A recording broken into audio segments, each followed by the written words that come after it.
P3 Theater Company, in association with the Del Shores Foundation and Beard Collins Shores Productions, presents the world premiere of The Red Suitcase.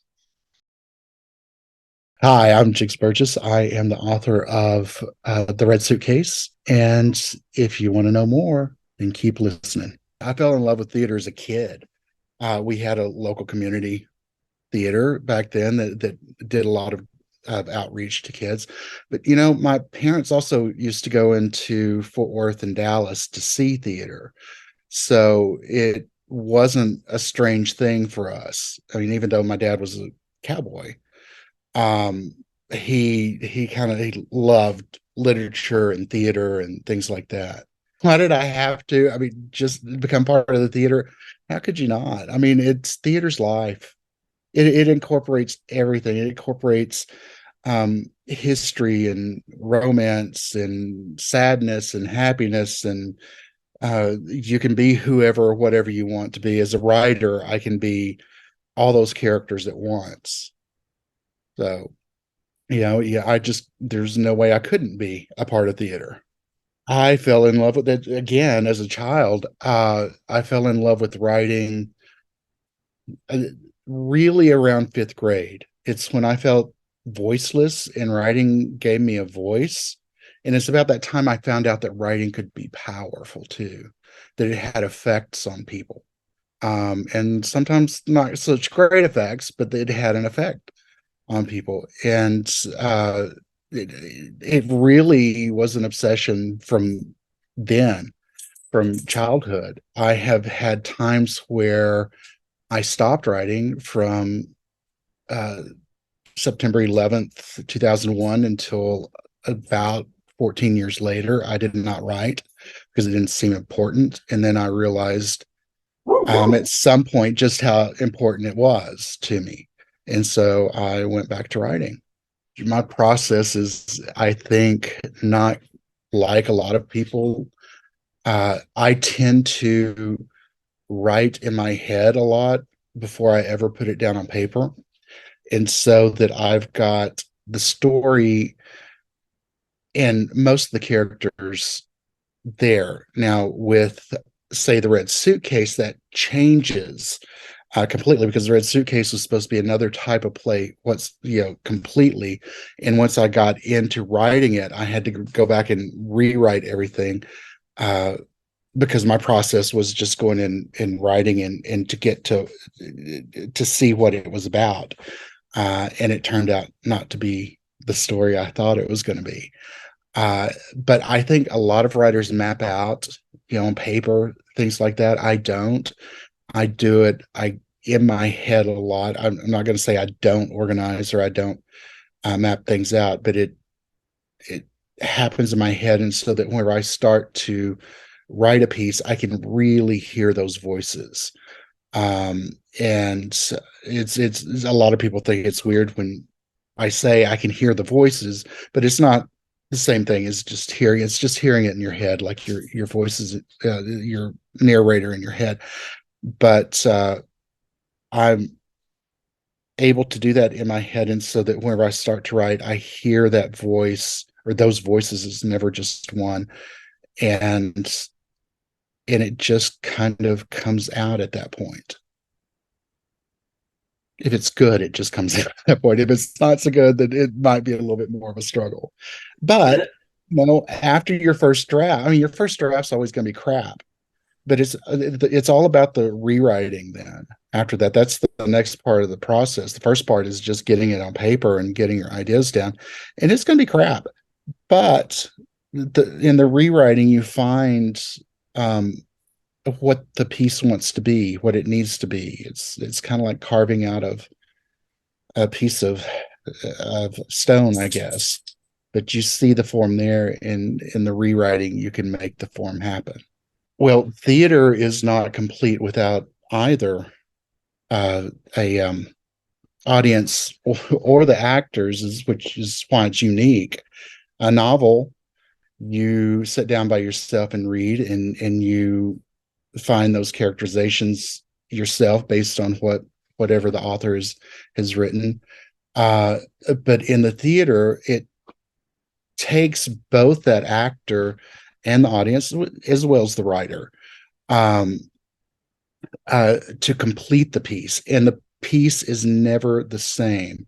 I read somewhere, and I can't remember who the playwright was that said this, but he said that writing a novel, you get to go back and meet your old friends, and when you read it, you get to go back to meet your old friends, and they're always the same person. In theater, you go to see your old friends, and they're constantly different. So it doesn't matter what day you see it on, it's going to be a different, or what production. If it's the same production on different nights, it's going to be different. And well, that's life, isn't it? Everything's constantly changing. Nothing's ever the same. And and I, to me, that's why I love sitting in a theater. And I can set shows 2 or 3 times and just love it because I can see the differences. Uh, and with actors, as a writer, you just can't do it without the actors. It doesn't matter how well I write if I don't have really good actors. Then it doesn't work. It's, once again, not complete.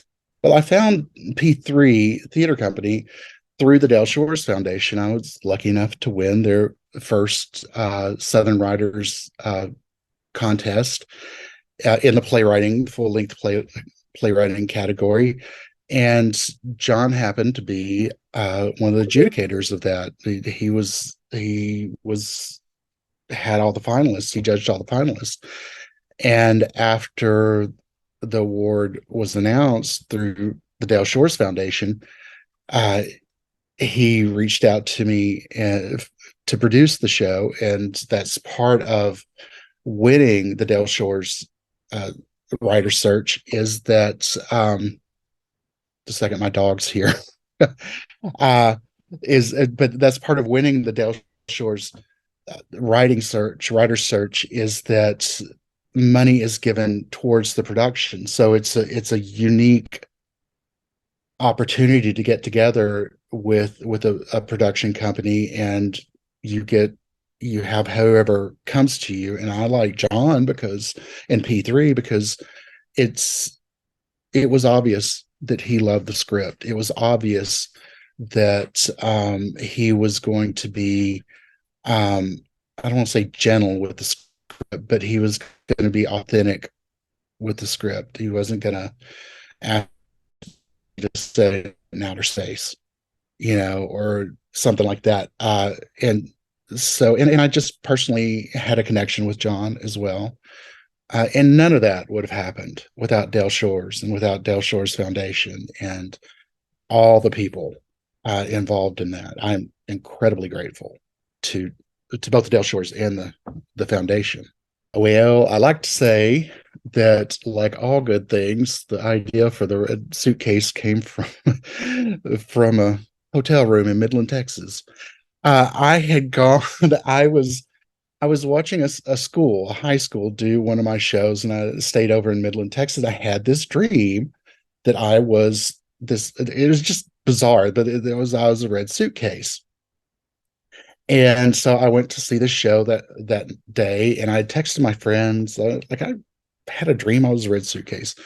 Well, while I was at the show, it just wouldn't leave me alone. And right after the curtain fell, I had to write a monologue. I mean, just right there in that theater, I wrote this monologue, and it's the opening monologue, and very little has changed about that monologue. And then on the drive home, what was supposed to be the original play, it came to me in a form, and it was supposed to be a story about a boy and his dog, an adventure. But I got to writing it, and I came to a place where something big happened, and I'm not going to give that away, but I realized I had to go back and relook at what the play was. But it, like a lot of my shows, just would not leave me alone, and that's the reason I had to write it. If I didn't, it would have driven me nuts. What I can tell you about the play is that it's a play about a man trying to come to terms with um, his father. And so, you know, this man has already gone through this sequence of events, and he's trying to make sense of it. And one of the ways he's trying to make sense of it is by telling the story to us, to the audience. Uh, and with his he's trying to figure reconcile who his father was and his relationship with his father, with the violence that had been there, and with the love that came about later in life. And he's with that he's reconciling himself. He's letting go of a lot of self-hatred in doing that, and understanding that his father was doing what his father learned had been passed down to him through the generations. It starts out, one of the starting lines is, "We are the sins of our ancestors." And the closing line is, "We are the hope of our ancestors." And it's the journey between thinking you're a sin to thinking you're hope. And that really is the arc of the play. The father changes long before the narrator does. And it is a very personal story to me. I will say that. Dale actually excused himself from judging in the contest because he knew several people in different categories. So it was a surprise to me that, well, it was always going to be a surprise to me that I won, because I just don't know. But the reading that we had in Dallas through the Del Shores Foundation was just an incredible thing. We had actually, I believe, 4 actors that will be in the LA production were readers, and it was as close to a night of full theater as I've ever been to in a reading. It was just incredible. The whole cast was spot on. We didn't have much of a rehearsal, so that was even more incredible that they were able to do that. And it was incredible is the only word that I can come up with, but it's not the right word, because it was so much more than incredible. I'd heard these words read before, but not by such a talented cast. I'm not saying that my readers before weren't talented, but it just, these people were spot on. And I think, as much as anything, to me, having it was a small theater, but a small theater full of people listening to these words and hearing their reactions, the laughter at the appropriate time, which is always nice.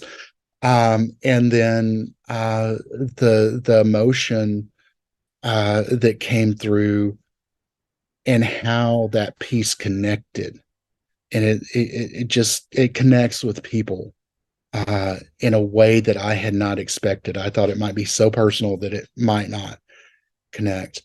And Dale Shores directed the reading, and so when we were doing the show through P3, we had another director, and that director was unable to continue. And Dale surprised me. He called John and told him he wanted to do it, and they both just kind of held off on the information for me for a while. And then John got a hold of me and said, "I found a director, and I don't know if you will approve of him." And so by the time I found out, of course I approve. Just, how exciting is that Dale Shores is going to direct your show? And from what I understand, Dale doesn't direct other people's shows. He just there's this show, and there is another show that P3 is doing for Fringe called Wounded, and he had at one time expressed a desire to direct it. He's not for Fringe, and we're only doing part of that play. But it's just exciting, and he can bring along the actors that I want to. He, like I say, we have 4 of the lead actors that are from that reading that were so good. And he's got such a good eye for actors, and especially for this kind of work that is very much set in Texas. And he has an eye for authenticity, and I just couldn't be happier. And Blake McIver is the assistant director, who has quite a background himself as a child star and as a singer and director himself. So I've got kind of a dream team. I mean, down to the design artists that I have. And I say I have, that we have. It's just I've got goosebumps now just thinking about it. And I do want to kind of cry about it because it's so incredible. And John has brought all this together. It's just, in having Dell, just the cherry on top. Well, it is the cake too. It's the cake and the cherry. Well, to have those people who did the reading come in and do your show, and it's, the fact that they were outstanding in the reading and they understood those parts right away, it just takes a load off as a playwright. And the fact that Dale could bring them along. 2 of them are coming from Dallas to do this show, and they are doing it because they want to. It's certainly not for the money. And then I have 2 that are already in LA, but one just moved there, and the other is Emerson. But Emerson Collins, who is also Dale's writing partner, had read this play and wanted to be a part of the reading. And when he read, I was like, he's got to be Pogue. He's got to be that lead character. And the fact that he's available, and it is beyond to me, because it is important to have people that love the script, who understand it, and have the talent to interpret it. Because some people love the script and they understand it, they don't have the chops, especially for the role of Bud, who's the father, who has to go kind of from a villain to somebody that we love and care about at the very end. It's not an easy thing at all. And so to bring those people in that know the script, it means everything. I don't have to teach them. I don't have to go through the motivations and things like that often you do with actors. It's just a wonderful thing. I'm looking to see how it connects with the audience and with the actors and the audience. There's nothing more that I love. There's nothing I love more than sitting in an audience and hearing the laughs where they're supposed to be, and hearing the tears where they're supposed to be, and knowing that I have now done something, told a story that has moved people and become a part of their lives.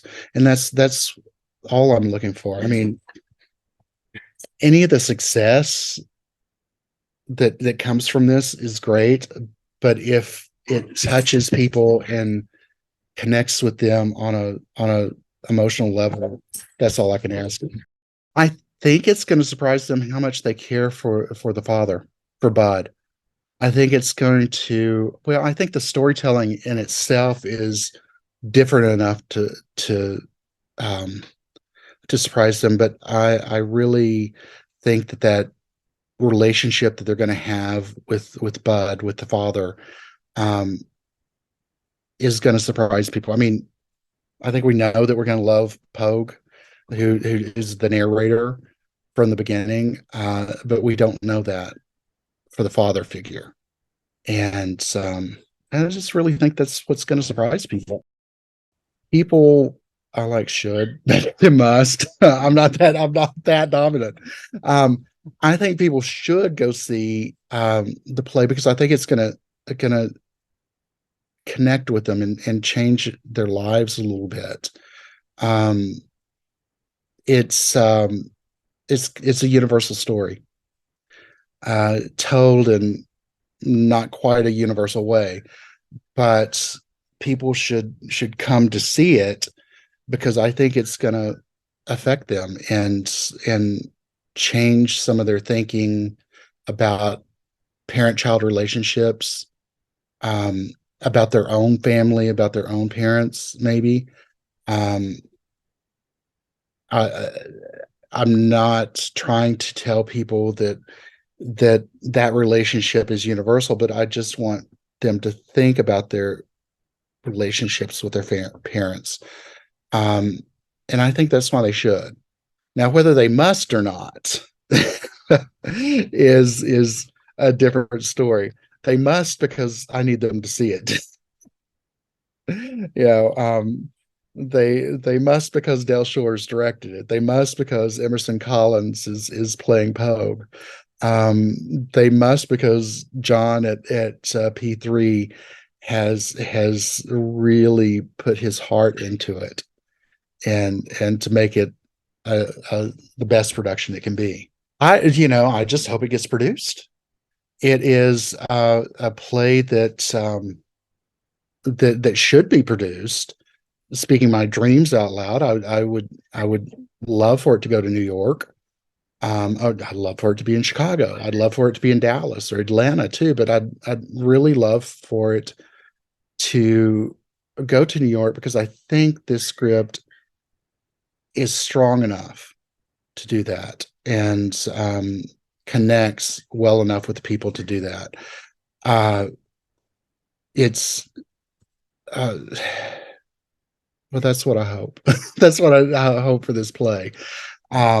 I had originally had some producers that looked at it from Manhattan Theater Club, and it just wasn't what they were looking for at the time. This is kind of right in the middle of COVID. So yeah, I think it can go to New York. I think it could do well. I would love to see this production go to New York, just pick up and go, which would just be the dream of dreams, wouldn't it? From my point of view, the people, actors and technicians and writers and theater people in general should get involved with P3 because it's an authentic production company. They care about the writing, they care about the acting, they care about the technical aspects. Yeah, from my point of view, from what I have, and they're honest, and that's sometimes hard to find in this business.